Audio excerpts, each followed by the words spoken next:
Hello students, now we are going to start chapter number 7. This is lecture number 1. Chapter name is alternating current.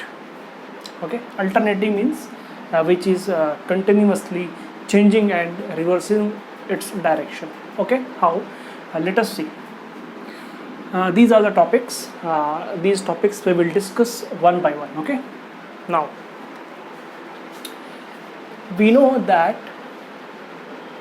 when in a uniform magnetic field, this is the uniform magnetic field, a coil is placed, and this coil is pivoted about this point, and when the coil is rotating with angular speed omega,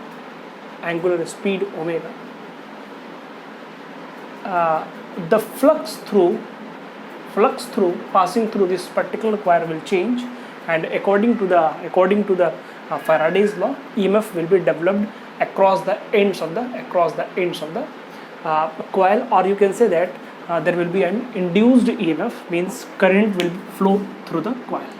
If there is an n number of turns, that EMF developed is equals to NIBA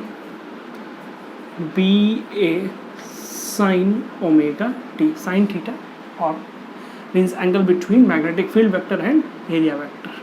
Here NIBA is the amplitude or maximum value. It is denoted by E naught.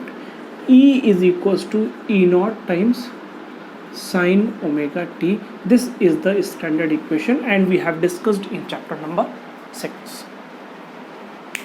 Okay, this is the potential, and if you want to calculate current, then divided by resistance. Here E upon R is equals to E naught upon R sin omega t. E upon R is I, and it is E upon R is I naught sin omega t. This is for current, and this is for potential. I is equals to I naught sin omega t. Okay, hope you are understanding. And one more thing we have discussed in 12th class also, and also in 11th class, that what is the graph of sin omega t. I is equals to I naught sin omega t. You know very well. This is the graph for sin omega t.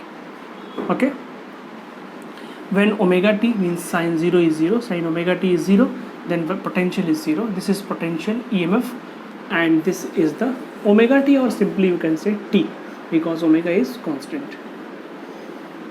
Okay, as the time is increasing, the value of I is changing. I naught is fixed. When omega t is equals to 90 degree, 270 degree, the displacement, or you can say the EMF or current, this is also for a sinusoidal graph, and this is for EMF and also for current. Okay, it may be potential or it may be current. When the angle is changing, angle of the coil is changing, the current and potential also changes. This will be maximum potential, and this also be maximum potential in magnitude, but this potential and this potential is in reverse direction. Here you will see that potential is continuously changing, and reverses its direction. Means first in one time it is positive direction, and again it is negative, then positive, then negative. Means it is continuously changing its direction and reversing its direction also. Okay, it is changing and also reversing its direction, and this is called the alternating current or alternating EMF. If the axis is EMF, then it is called alternating EMF. If you are taking a current, then this is called the alternating current. Hope you are understanding. And the maximum current, second point, amplitude, maximum current. This maximum current is E naught. This is minus E naught, minus E naught. In magnitude, maximum current is amplitude current. Maximum EMF E naught is called amplitude EMF. Amplitude is also called maximum or peak, highest, maximum, peak, amplitude, both are all the terms are same. Okay. Here one thing you will see that because resistance in the coil, if the resistance in the coil is more than 1 ohm, the amplitude, because E naught sin omega t is divided by R, means divided by greater than 1, that means this value will decrease, means EMF in magnitude EMF is greater than current.